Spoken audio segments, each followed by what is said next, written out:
I felt that the weight of the world is in my shoulders and it's really difficult.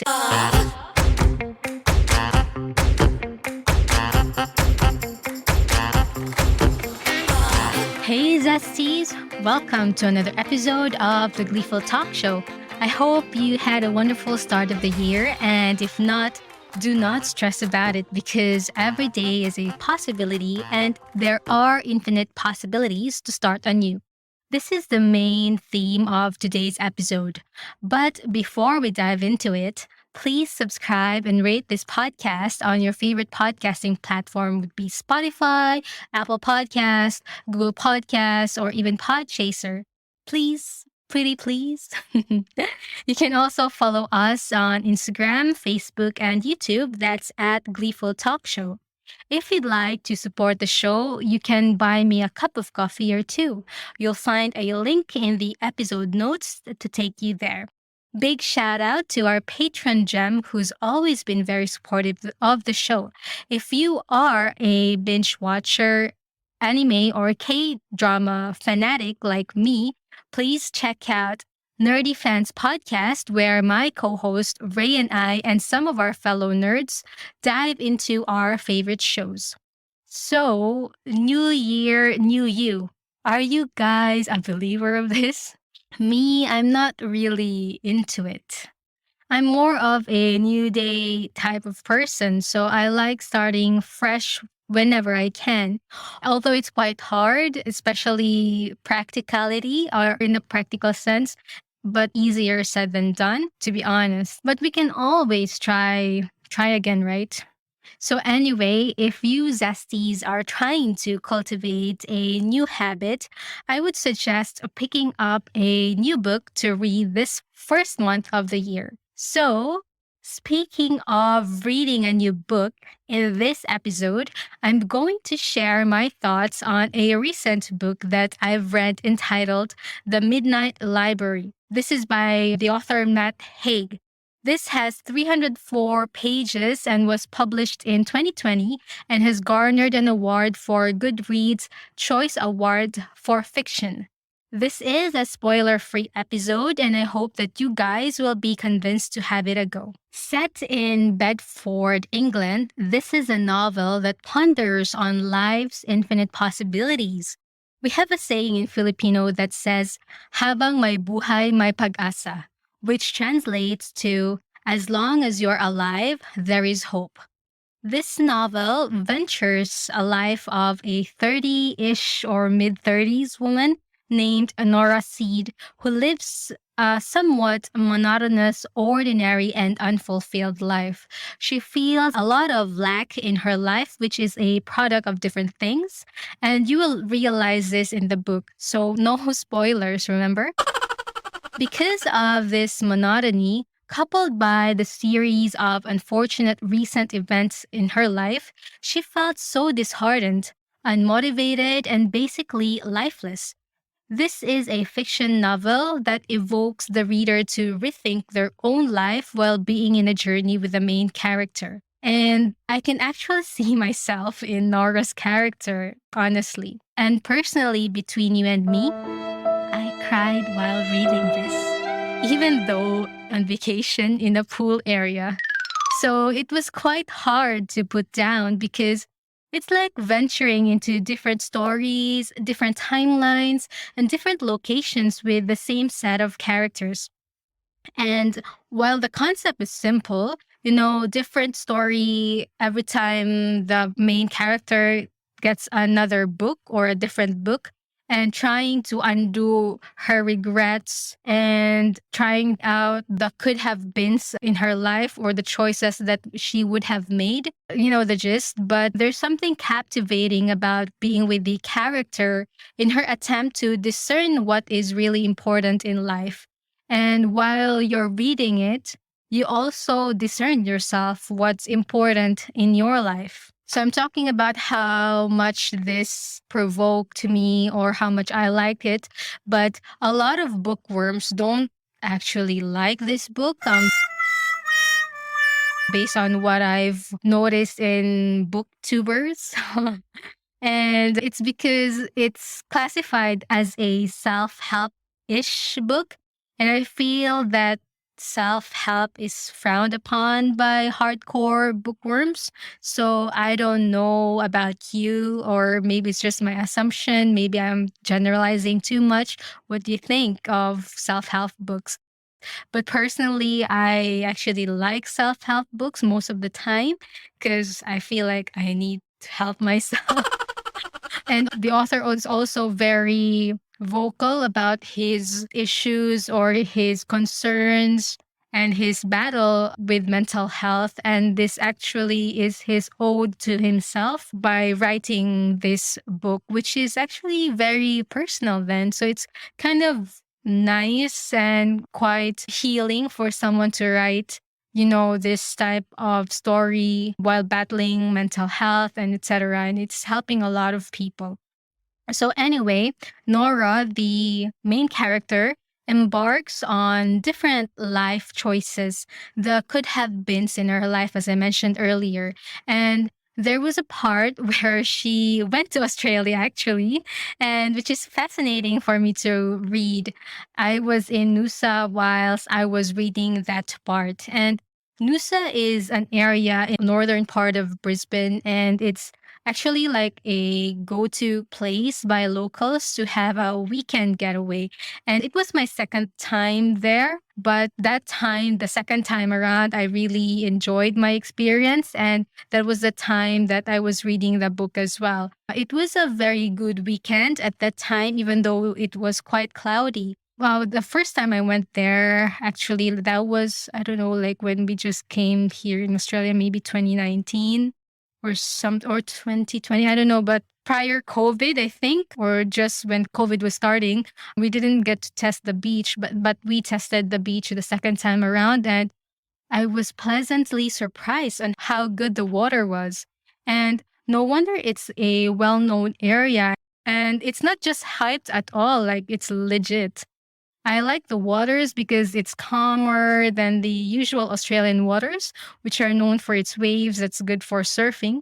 So, yeah, it was quite relaxing in the water. And when I wasn't in the water, I was in the shore where I read the book. And I remember it was the part where Nora went to Sydney. She went to the area that I visited 4 years ago before settling in Australia. There are a lot of places were mentioned there, like Byron Bay and the Bondi Beach, and the walk from that beach to another, which we also did when we came there. So it's quite refreshing to kind of like relive that again as someone who has visited that part and is now living in Australia. And Brisbane was also mentioned there as well as many other places. So it felt kind of homey to me. So it's also fun that the author included some Aussie slangs and the unique characteristics of Aussie culture. So Nora explored a lot of her choices, and sometimes even you as a reader would think that, oh, this life could have been a good choice or a better choice or the best choice on paper, because factors such as success or freedom or good family life or whatever the reader thinks that what a good life is for them are present in that story. For instance, like there were different stories and different life periods or life choices that was presented in the book. So it's interesting for me to read how the story actually unravels itself, whereby even though that choice seemed to be a good choice, but still something seems to be missing. The book also explores ideas about quantum physics and quantum wave function. Some readers find it unnecessary because this took away the focus on the main character's personal emotions and growth. But me personally, I was fine with that addition. I mean, I kind of like the idea of quantum physics and quantum mechanics and whatever. and the idea of multiverses and parallel universes. So there was a part there that someone explained to her that theory, and that's why the Midnight Library exists, or something kind of like that. So it touched on the theory of Gestalt psychology, which was very interesting, where the library exists in the mind of Nora, the character, because she likes reading. She likes to go to the library when she was a kid. So that's the psychology about it, that the mind just gives you what's familiar to you, because there are some other people who might experience a different thing. Like, for example, if someone likes to go to maybe movies, and then instead of Midnight Library in their mind, it's they went to the movie and are reliving their chosen lives through the movie, somewhat like that. So that's the Gestalt psychology. And also the theory of multiverses, which I mentioned earlier, which is kind of self-explanatory. And so I like that idea, and I don't think that it took away the gist of the whole story. I feel that it added more layers, and the author tried to put a splash of science on it. So actually, there is a series back then that talked about parallel universes. It's called Fringe. So I don't know if any of you Zesties have watched that series. It's an 8 season series. So, well, anyway, multiverses make you think about the possibilities, right? So there are a lot of emotion going on in the book, or maybe it's just me being too overly dramatic about life, because I'm actually also personally struggling right now. However, I don't think that this is an extremely heavy one. So it's just so thought provoking that if you read this before you go to bed, you would think too deep about life. And I don't want to think too deep when I'm about to go to sleep, because in when I think too deep, then I couldn't sleep. So so I would suggest that so I would suggest that if you want to read this book, read it in broad daylight, under the sun, on the beach, or in the pool area, just like me. And even if you cry there, then that's fine. So that, some scenes that are too brain stimulating, at least you wouldn't be affected by it and get weighed down by it. So I'm going to share some of my favorite passages from the book.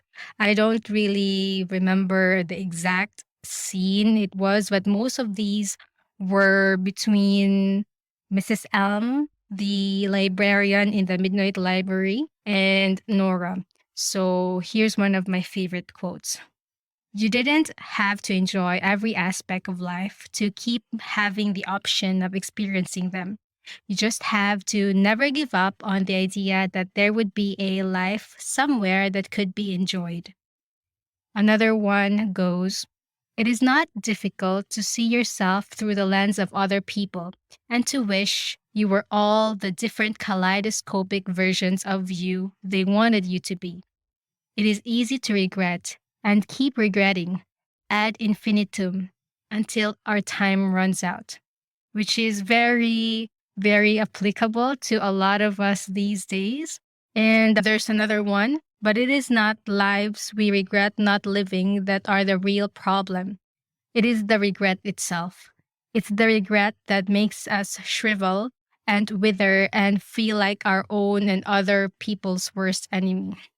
Indeed, this is very true and not surprising, because if we keep regretting, it's like we are battling our own selves, actually, which is, again, another thing that I need to be mindful of and keep away from. But, again, it's easy to say that we shouldn't regret or anything like that, but it's the application that's hard. So we all we need to do is to keep reminding ourselves and do as much as we can to enjoy life or not regret life. And then there's another passage that I like, and here it goes. The only way to learn is to live. And I might add that living is hard, dying is easy. So that's why this book actually also touches on points like suicide and, of course, mental health. And another favorite of mine, which is very simple but very thought provoking, is that never underestimate the big importance of small things. So those were some of my favorite passages, and I do not want to add more because, I do not want to spoil you with your experience of the book.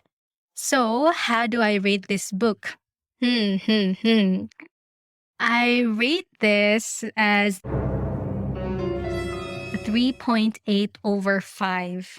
So, I know that I've been raving about it because I'm creating an episode about it, but does that mean that it's too low or does that mean that it's too high? Well, you'll be the judge, Zesties, but personally, it was a delight reading the book. Although it's not like really like 4 out of 5 or 4.5 out of 5, I have my own reasons. It really evoked happiness and sadness and made me rethink over again the important things in life, which I am currently struggling at the moment. There is still hope as long as you are breathing. So that's the essence of the book. And as long as you are alive, it's very easy to say, but very difficult to apply. Why? Because when you are in the moment, when everything seems crumbling down, like you feel like you're literally drowning and the current is driving you away from the shore. And at the same time, the pull of gravity keeps you from reaching the surface of the water. It is really difficult. And if there's no lifesaver to keep you afloat, that's when you give up. So that's one of the first scenes or one of the first chapters of the book. And I really felt how Nora felt, especially those first few chapters. There were a lot of times and even the happenings in my life recently that are really crumbling down where I felt that the weight of the world is in my shoulders and it's really difficult. And I do understand those people who are really battling their struggles. And the book's take on depression is that to see the bright side of life, see life's possibilities, but it is not that simple, right? That's why some people don't like this book because it's oversimplifying the solution for depression. Sometimes thinking positively about life might be a solution, but most of the time it's not. There are a lot of layers to depression. Some have a chemical imbalance in their brain. That's why they get depressed. So you cannot really simplify it. However, I think the message is that if you think that life is dull and full of a series of unfortunate events and you're depressed about it, which is currently happening with me right now, then look at life's infinite possibilities. One of the main points of the book is to seek help if you are struggling or depressed. Go see your quote unquote lifesaver if you are drowning. Go see a friend, talk to someone, go to a mental health professional, and so on. And I hope that the people around those who are struggling are also more empathetic, more kind and more helpful to lend a hand for someone who's drowning. And you'll never know that your small gestures can actually change someone else's life. And that's also tackled in the book, which is a very pleasant and unraveling. I kept saying about life's infinite possibilities, which is another big theme of this book. So, if I have to undo a choice I made in the past, which choice would it be? If there's a midnight library in my life. So, this is actually a very interesting question, and Well, one choice that kept creeping on me previously was my college degree. I kept saying before that I wanted to be in the IT field and or in the arts field, and I just did my current degree because of my parents' wishes, which again has a similar version of the book. Before, I really wanted to change that decision, and if I could undo, I would. But that was before. That was before I met like the people I know now, especially my husband, because if I would, it's quite cheesy, right? So if I would not have chosen this field, then I wouldn't have met him. I wouldn't have met my friends and colleagues who are also dear to me. So now I don't want to change my field. And I even felt that that was serendipity. And I don't know if it's called happenstance as well. Like if that's the term, but there are some that I wanted to change still in the choices that I made in the past, like my bad habits, like overthinking and not eating healthily. Those types of choices, those are the choices that I wanted to change. And personally, I'm still thinking of trying to change them. Habits are hard to break, eh? There are ways though, and it's really baby steps.